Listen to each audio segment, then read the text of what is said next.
Alô, pessoal, amigos e amigas, estamos juntos mais uma vez aqui no nosso canal do YouTube, aqui do Conversa de Torcedor, esse pós-jogo especial, 26ª rodada do Campeonato Brasileiro. Tivemos aí jogos que aconteceram no sábado e no domingo. Para você, para a gente falar aqui muito sobre esse pós-jogo, nessa 26ª rodada, tivemos aí a vitória do Botafogo contra o Corinthians no sábado, a derrota do Fluminense contra a equipe do Juventude e o empate, meu amigo, empate no Maracanã, no Clássico dos Milhões, 1-1, gol do Gerson para o Flamengo, Felipe Coutinho fez o gol para o Vasco. Vamos falar aqui de tudo que aconteceu nesse Clássico e também nos jogos que aconteceram nesta semana, nesse final de semana que aconteceu nos jogos no Campeonato Brasileiro de Futebol, que foi eletrizante. E nós vamos estar comentando para vocês aqui em nossa programação, tá bom, pessoal? Muito obrigado pelo carinho e pela sua companhia, de todos vocês, e acompanhando a nossa programação. Pessoal, antes de mais nada, se inscreva no canal do YouTube, compartilhando os nossos vídeos, tá bom? Deixando seu like, seu joinha, que ajude mais o nosso crescimento do canal do YouTube, também fortalecendo nosso trabalho e também acompanhando também pelas redes sociais do Conversas Torcedor. Inclusive aí, temos aí o Conversa de Torcedor Notícias, terça e quintas-feiras, às 18 horas, aqui em nossa programação, aqui no Conversa de Torcedor Notícias, terça e quintas-feiras, 18 horas, no YouTube, e às 11 da manhã de todo sábado, temos aí o Conversa de Torcedor ao vivo para vocês que estão acompanhando pela rádio Nossa Copacabana 98.7 FM, a onda que chega ao seu coração, acompanhando também pelas redes sociais do Conversas Torcedor, no YouTube, radioNSC.com, pela Rádiosnet e acompanhando também pela Rádio NSC, sempre acompanhando na 98.7 FM, o Alberto Baide, Geraldo Rodrigues e eu, toda a galera comentando, debatendo sobre os assuntos importantes no futebol carioca, no futebol brasileiro e também do esporte. Nós vamos estar aqui falando de tudo isso para vocês ficarem muito bem informados, tá bom? Muito obrigado pela companhia, pelo seu carinho de sempre. Vamos por aqui, pessoal, falando do líder do Campeonato Brasileiro, primeiramente falando do Botafogo. Botafogo líder do Campeonato Brasileiro, sem dúvida nenhuma. Botafogo com um show de Almada conseguido aí uma vitória importante, disparando na liderança do Campeonato Brasileiro. E o time do Botafogo fez a sua parte, conseguindo a vitória.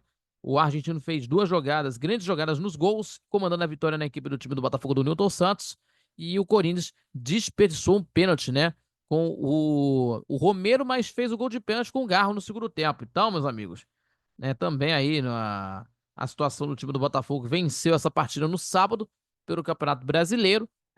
O time do Botafogo está com 53 pontos ganhos. O novo vice-líder é o time do Palmeiras, com 50 pontos ganhos. O time do Fortaleza caiu para a terceira colocação, certo?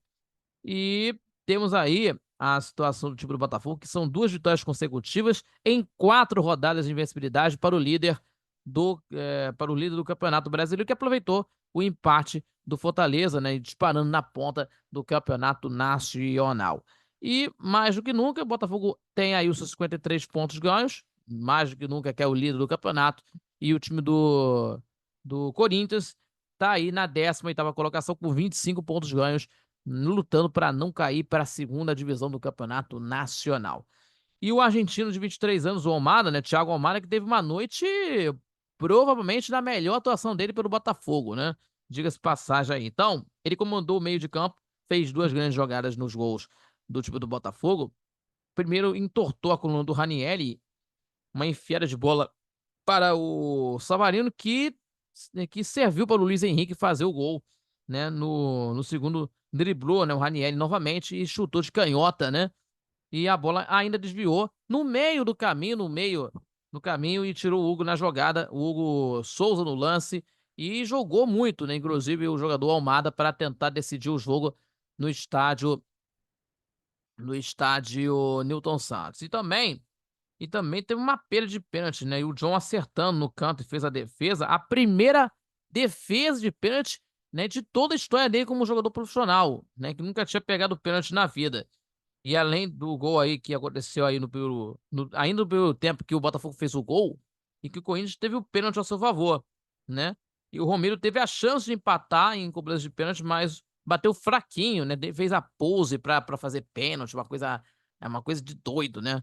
Uma coisa de pose pra bater pênalti, mas o John defendeu, né? O lance, né? né, do lance defendeu a cobrança do Romero, e o Botafogo começou aí, né, fez um primeiro tempo de um volume, né, de muito volume, acumulando aí 14 finalizações, né, no jogo, né, no primeiro tempo, 7 delas foi em direção do goleiro Hugo Souza, que teve que trabalhar e muito, né, e tentar se virar, fez grandes defesas para salvar o Corinthians, e na segunda etapa o time do Corinthians voltou melhor e chegou ao empate em um pênalti cobrado pelo Garro, mas o Almada logo depois, logo em seguida, desempatou e decidiu a partida. Então, meus amigos, também teve aí uma exaltação também do treinador, o treinador Ramon Dias, que não vai comandar esse, né, no próximo jogo, na próxima partida, né, contra a equipe do time do Atlético Goianiense, no próximo sábado às 4 horas da tarde, por conta de um empurrão, né, empurrão no Gandula, teve uma confusão ali, coisa e tal, se envolvendo de uma confusão, o time do Corinthians tentando pressionar para tentar o gol de empate, mas não conseguiu, né, empatar o jogo. Então, meus amigos, o time do Botafogo tá com moral na competição, na competição do Campeonato Brasileiro, vai com moral no jogo contra a equipe do time do São Paulo nessa quarta-feira, a partir das 9h30 da noite, tentando uma classificação para a semifinal da Libertadores, a terceira semifinal da história, né, da Libertadores da América. Teve aí 63, 73, né, com os times fantásticos na época, né, inclusive, né, que a gente conhece muito bem.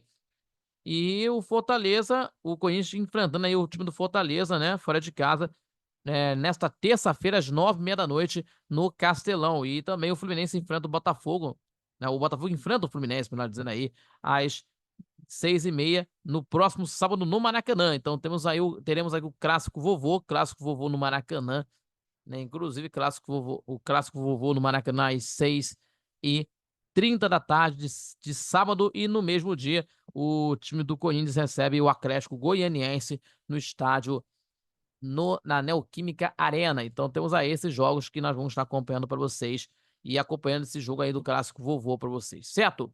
E vamos falar aqui, pessoal, do Fluminense. Eu vou deixar aqui por último o clássico Flamengo e Vasco de propósito, porque nós vamos estar aqui falando de muita coisa do clássico de domingo à noite, de um jogo como esse, o que aconteceu na partida, que nós vamos estar comentando para vocês aqui daqui a pouquinho, tá bom? Nesse pós-jogo aqui para vocês.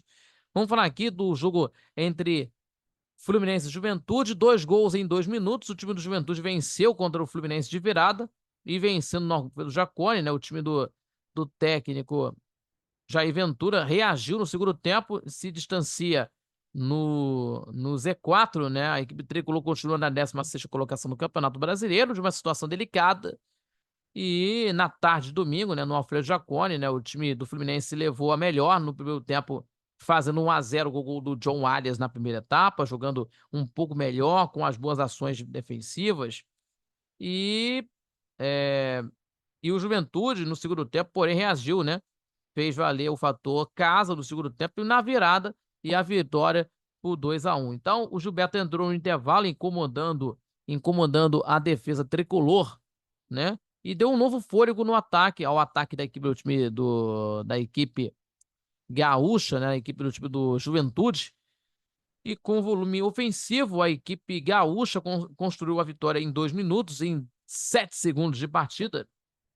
2 minutos e 7 segundos de partida, né? 2 minutos e 7 minutos, repetindo para vocês, né? Em que 2 minutos e 7 segundos que teve foi o suficiente para fazer, para a construção de uma virada da equipe do time do Juventude.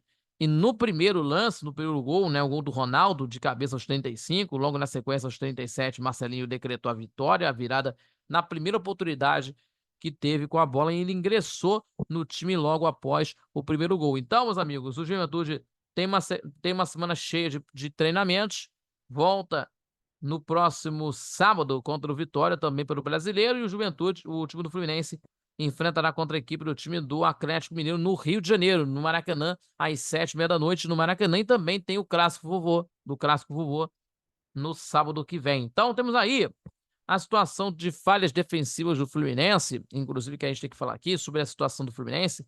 Bem no primeiro tempo, a equipe do Fluminense na defensiva, né, defensivamente, teve problemas, né, na etapa complementar, né, foi bem, né, na primeira etapa o time do Fluminense defensivamente, mas também teve problemas na segunda etapa, né, que foram cruciais para essa derrota acontecer né, contra a equipe do time do Juventude, lá no estádio Alfredo Jaconi, em Caxias do Sul. No gol de Ronaldo, aos 35, o Nonato marcava o volante, mas escorregou, né?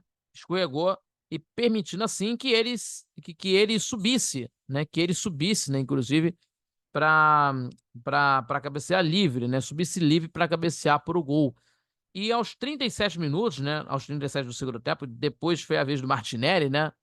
Inclusive, o volante deu um passe arriscado para trás e em meia marcação do Juventude. O Marcelinho aproveitou o erro e aproveitando bem para chutar direto para o gol do goleiro Fábio e garantir uma vitória importante, a virada da equipe do time do Juventude, garantindo a vitória. Então, o atacante de 21 anos, né, o Marcelinho, né, que entrou na segunda etapa no lugar do Lucas Barbosa, e que logo após o gol, depois do gol de empate da equipe do Juventude contra o Fluminense, na primeira oportunidade que ele teve, ele soube aproveitar, ele pressionou, né, melhor dizendo aí, a saída de bola do Fluminense, recebeu o passe após o erro do time carioca, né, chutando forte no canto direito do Fábio, e tem 20 jogos pelo Juventude, com 3 gols marcados e 3 passes ao gol.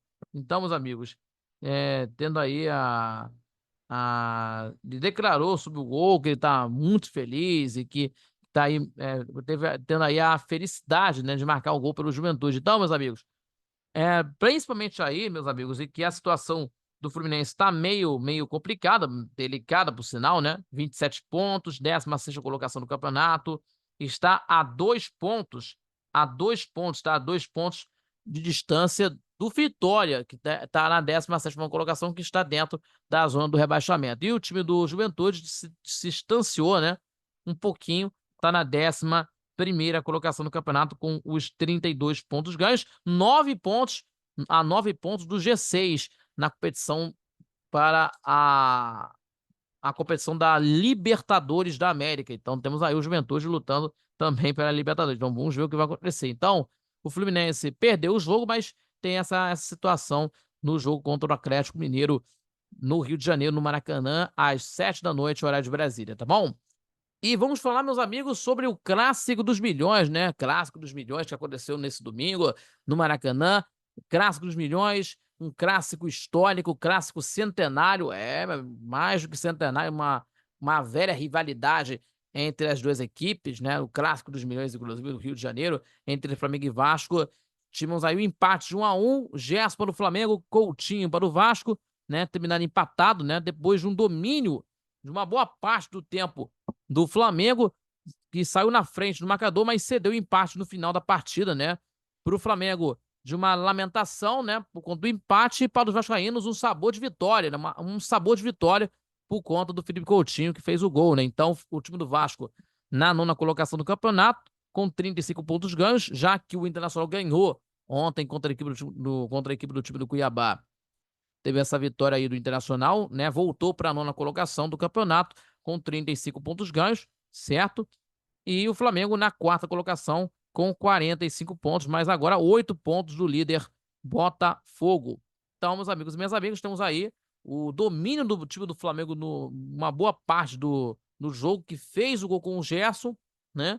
Mas o Vasco fez o gol aí no finalzinho, né? Fez o gol no finalzinho, com o Felipe Coutinho fazendo gol na reta final, e o empate de 1-1, né, que teve aí por parte dos flamenguistas a irritação e lamentação, e para os vascaínos um sabor de vitória, né, por conta dessa situação. Então vamos falar aqui sobre isso, em que o Flamengo foi o dono do jogo durante quase 90 minutos de partida, quase os 90 minutos de jogo, né? No primeiro tempo, Pulgar de cabeça, e Arrascaeta e o Gonzalo Prata, que estreou na equipe do time do Flamengo, que deixou uma boa impressão, né, na equipe do time do Flamengo, inclusive dos torcedores, muito boa, por sinal, tiveram boas chances de abrir o marcador, né? No segundo tempo o time continuou sendo dominante, empurrando o Vasco cada vez mais para o campo de defesa, né? Para o campo de defesa, e o Bruno Henrique acertou a trave, uma boa troca de passes, e que teve aí com a participação do estreante, né? Do estreante Gonzalo Prata, e completando aí, né? E também aí o Léo Ortiz carimbou o travessão, completando o cruzamento de Alexandre, até que o Wesley arrancou pela direita, tocando para o Arrascaeta, né? Que rolou para o Gerson e para finalizar para o fundo da rede. Isso foi aos 26 minutos na segunda etapa. Então, com categoria, o Gerson abriu o marcador na partida. E o Vasco, né, apostou no que podia usar no clássico, lógico, para tentar empatar, né? Mesmo assim, tinha muitas dificuldades, né, para encontrar as soluções dos espaços, né, e conseguir uma reação, na partida, né, e sequer encontrava uma finalização que levasse o perigo para a meta do goleiro Rossi. E mais aos 41 minutos na segunda etapa, né, que teve aí de uma roubada de bola em cima do Léo Pereira, que estava na ponta esquerda de ataque do time do Flamengo, pediu pênalti que o juiz não marcou, que o juiz não assinalou, né? O Rafael Kraus que não marcou pênalti, que teve aí num contra-ataque, o Ryan recebeu, arrancou e também lançou, né? Lançou o Emerson Rodrigues, que cruzou, né, para o Pumido Rodrigues para o meio da área, né? E o Coutinho mergulhar, né? O Coutinho mergulhou para marcar o gol, né? De cabeça, o primeiro gol dele na volta ao Vasco, inclusive garantindo um empate no clássico contra a equipe do Flamengo. Então, falando sobre isso, pela irritação, né, e lamentação pelo lado do Flamengo, que houve uma grande frustração por conta de que, pelo resultado, o time superou algumas dificuldades por conta de uma lesão do Luiz Araújo, ainda no primeiro tempo, inclusive, no joelho direito, logo no começo, contou com as estreias do Prata e o Alexandre, que jogaram muito bem, né, diga-se de passagem, deixando uma impressão, né, de uma impressão boa para a torcida do Flamengo, né, que pode até também ter, de alguma forma, para conseguir ter as melhorias, para conseguir, para tentar conseguir, de uma maneira, ajudar o Flamengo, de ajudar o grupo, né, o time do Flamengo, na partida contra o Peñarol, nesta quinta-feira, no estádio no Maracanã, por conta disso. E também passou perto de uma vitória importante para essa sequência do campeonato, para essa sequência do Campeonato Brasileiro de futebol, né? Nessa temporada, melhor dizendo aí para vocês. Então, no final, só lamentações. No final, na partida, só lamentações. E no lado do Vasco, um sabor de vitória, lógico, né?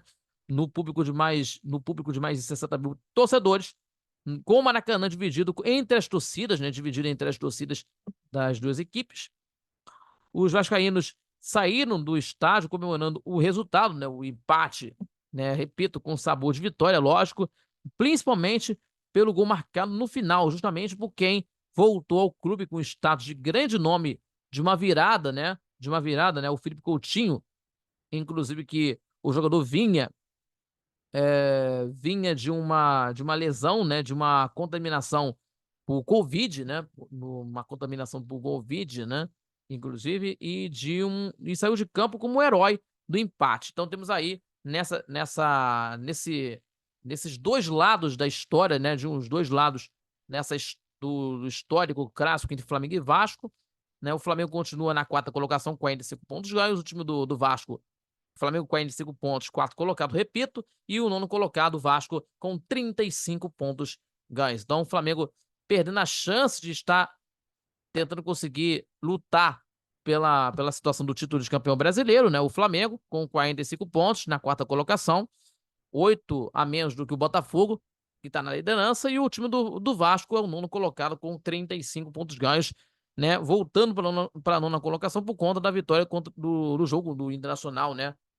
Por conta da vitória de 3-0 contra o Cuiabá, a equipe do time do Internacional de Porto Alegre, ganhando a partida no estádio do Beira-Rio. Então, o time do Flamengo enfrentará contra a equipe do Peñarol nesta quinta-feira, às 9 horas da noite, não, né? 7 da noite, horário de Brasília, pela Libertadores da América. Então, jogo de ida nas quartas de finais da Copa Libertadores da América também nesta semana agora, né? Lógico, vai enfrentar contra o Grêmio em Porto Alegre no domingo, dia 22, no Campeonato Brasileiro, o time do Flamengo no próximo domingo. E também nesse domingo, né?